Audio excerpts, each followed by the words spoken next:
感谢天恩师德，感谢老前人、前人老大德，感谢各位莲师大慈大悲，感谢各位天贤诚心真心给后学机会学习。Terima kasih atas ketulusan para bijaksana sekalian memberikan kesempatan kepada Hoshe untuk belajar.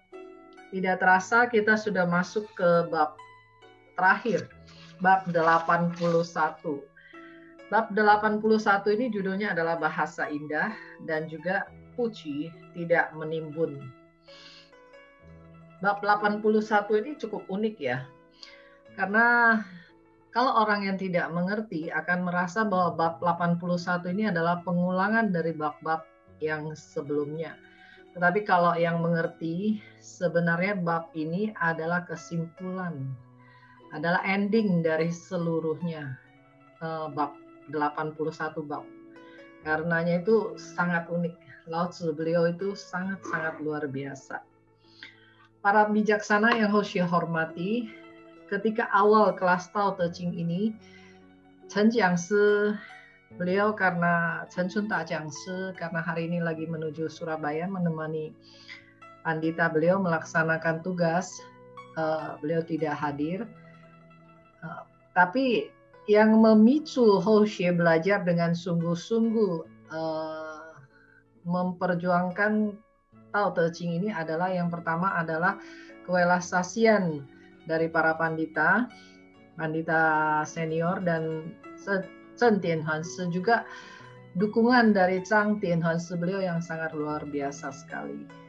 Bagi Hoshe sendiri, Zhang Tianhuanshi beliau adalah pembina sejati, di mana ketika Hoshe menyampaikan kepada pandita beliau bahwa kita akan ada kesulitan ketika kita mendengarkan pembahasan Dharma Hati dari bahasa Mandarin kemudian diterjemah kepada bahasa Indonesia. Karena umumnya orang apabila menggunakan kapasitas otaknya dalam kondisi 15 menit mendengarkan bahasa yang lain dan menggunakan kepintaran, itu akan otomatis mendelete-nya, akan otomatis melupakannya. Karenanya itu selesai mendengar, kadangkala tidak banyak yang bisa dipahami. Dan pandita begitu mendengarkan demikian, karena rasa welasasinya, rasa kasih sayangnya kepada para bijaksana sekalian, beliau adalah seorang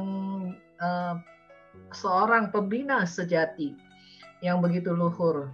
Beliau menemani kita dari awal sampai sekarang. Hoshe sendiri banyak belajar dan tentunya terima kasih atas kewelasasian pandita, karena pada dasarnya Hoshe sendiri pun tahu kapasitas Hoshe itu belum sampai, masih banyak kekurangan, masih banyak sekali hal-hal yang Hoshe harus belajar, karena tahu itu begitu mendalam, begitu luar biasa sekali.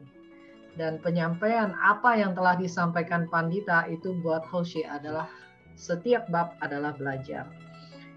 Para bijaksana, pada bab ini kita mempelajari tentang tidak menumpuk atau bahasa yang indah. Bahasa yang benar tidaklah indah. Bahasa yang indah tidaklah benar. Para bijaksana yang Hoshe hormati, bahasa yang benar. Semua orang bisa berbicara, tapi tidak semua orang bisa berbahasa.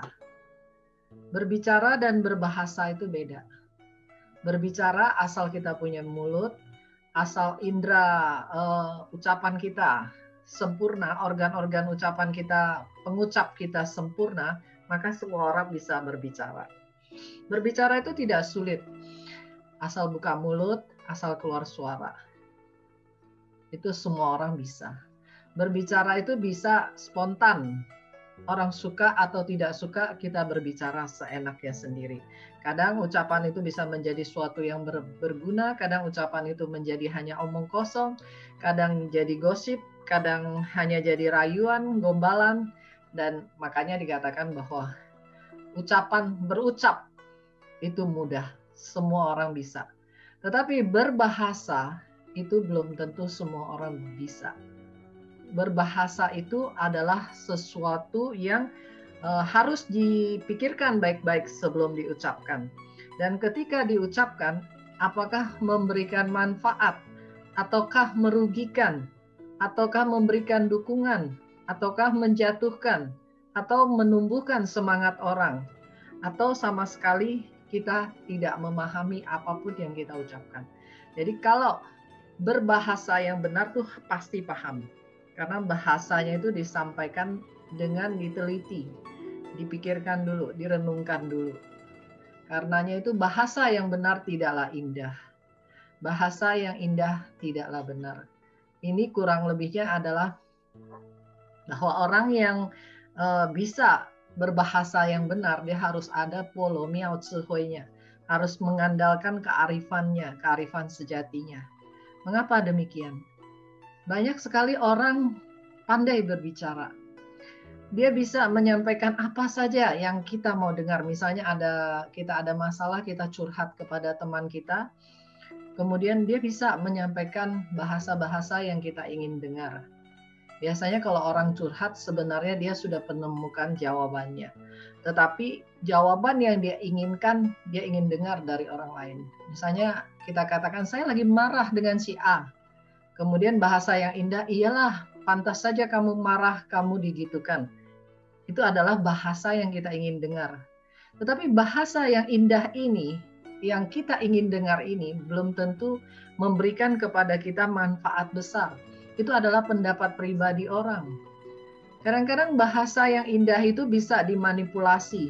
Misalnya, saya sebenarnya tidak mau berbicara seperti ini, tetapi saya terpaksa menyampaikannya. Tapi kamu jangan tersinggung ya. Itu sudah mengandung banyak sekali manipulasi di dalam bahasa. Terhadap bahasa yang kita manipulasi, kita harus benar-benar bisa paham. Itu adalah pendapat pribadi. Oleh Lao Tzu dikatakan adalah pendapat pribadi. Kemudian, pendapat pribadi itu bisa kasar, bisa halus. Kalau kasar itu tergantung apa yang menjadi kepentingan orangnya. Dia berbicara untuk menjatuhkan orang atau dia berbicara untuk memanipulasi orang lain. Karenanya itu hanya orang-orang yang pintar, yang menggunakan kepintaran dia secara luar biasa, yang bisa berbahasa yang sangat indah. Tetapi kita harus mengatakan bahwa belum tentu benar. Belum tentu benar bukan berarti dia salah, tapi belum tentu bermanfaat. Belum tentu bisa memberikan kita jalan keluar yang baik. Tetapi bahasa yang benar tidaklah indah. Seperti kalau kita di rumah itu ketika kita kanak-kanak, kita melakukan kesalahan, kemudian kita ditegur guru kita ditegur orang tua kita, kadang-kadang itu teguran itu belum tentu terasa indah ya. Belum tentu hati kita senang mendengarnya. Tetapi apakah itu sesuatu yang salah? Itu adalah bahasa yang benar karena orang tua kita tidak menjerumuskan kita. Karenanya itu bahasa yang benar adalah bahasa yang menggunakan kearifan sejati. Dia akan membantu orang lain untuk menyelesaikan masalahnya secara mudah. Karena apa? Karena bahasa yang benar itu bisa menempatkan dirinya berpikir dari posisi orang lain. Bukan berpikir dari pendapat pribadi kita sendiri. Kalau ada yang datang curhat kepada kita, kita bukan menyampaikan pendapat pribadi kita, ngomong supaya dia senang saja, bukan demikian. Tetapi kita bisa menyampaikan yang benar supaya dia tidak terjerumus. Karenanya itu bahasa yang benar tidaklah indah, tetapi jujur dan netral, dan manfaatnya tidak terbatas. Biasanya bahasa yang benar itu tidak juga mengintimidasi atau memanipulasi. Tidak demikian. Bahasa yang masih mengintimidasi atau memanipulasi, itu adalah Yowei. Itu ada maksud di belakangnya. Sedangkan bahasa yang benar itu tidak demikian. Tidak ada kepentingannya. Yang mendengarkan mau percaya, mau dengar, tidak apa-apa. Tidak bisa terima, tidak mau mendengarkan, juga tidak ada apa-apa. Karena hanya disampaikan sesuai dengan nuraninya. Tidak punya maksud apa-apa selain memberikan manfaat yang baik, memberikan manfaat yang benar. Kemudian Lao Tzu beliau menyampaikan lagi, orang bijak tidak berdebat, orang yang suka berdebat tidak bijak. Para bijaksana yang harus dihormati, orang bijak tentunya adalah orang yang bisa menggunakan nuraninya, orang yang bisa menggunakan polo miao tsuhui, kapasitas sejatinya. Ketika kita bisa sudah qing, kita sudah bisa tentram, kita sudah bisa mengandalkan hati tentram kita. Kalau ada qixing tongnian, orang mengajak kita berdebat, kita qixing tongnian. Orang menyerang kita dengan bahasa, kita merasa mau membalasnya, kemudian kita mau mengkoreksinya, kita mau berdebat dengan dia, ketentraman kita akan hilang. Kita akan terikat. Dari kita qixing tongnian, kita akan zizuo, kita terikat. Kemudian kita terikat, kita akan masuk ke tidak sadar. Ketika kita tidak sadar, kita bisa saja salah bicara, salah bersikap, dan kemudian kita bisa salah berpikir. Kemudian kita bisa terjerumus. Karenanya itu orang bijak tidak berdebat. Kalau orang lain mengajak berdebat, dia hanya akan diam saja. Pada saat yang demikian, diam itu adalah emas. Itu dilaksanakan oleh Buddha. Jadi pada satu kesempatan, Buddha beliau melihat murid-muridnya menjadi dua kelompok yang saling berantem. Setiap hari berdebat tidak ada habis-habisnya. Buddha berkali-kali menasehati mereka untuk tidak memperdebatkan hal-hal yang merupakan pendapat pribadi. Harusnya lebih bersungguh-sungguh membina diri, tetapi mereka tidak mau dengar. Mereka keras kepala dan terus-terus berdebat dan tidak peduli kepada Buddha. Akhirnya Buddha pergi masuk ke dalam hutan. Selama di dalam hutan, beliau tidak mau keluar, tidak mau ikut campur. Sampai suatu saat umat protes kepada murid-murid beliau, baru mereka sadar, baru Buddha kembali lagi.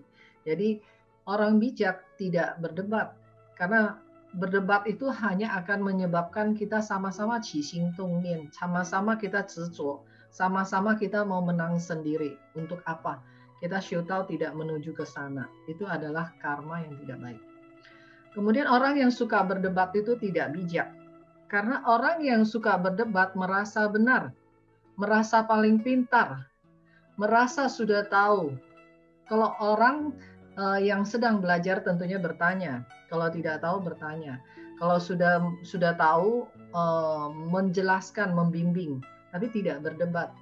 Karena kalau orang yang suka berdebat itu berarti dia mau dianggap, dia masih terikat kepada kepintarannya, dia masih terikat kepada pujian, dia masih sangat terikat kepada keinginan untuk mendahulukan pendapat dia pribadi. Karenanya orang yang suka berdebat tidak bisa belum mencapai kapasitas sejati dan tidak sesuai dengan Tao. Dia berpihak, dia Yowei, dia ambisi, dan dia punya tujuan pribadi.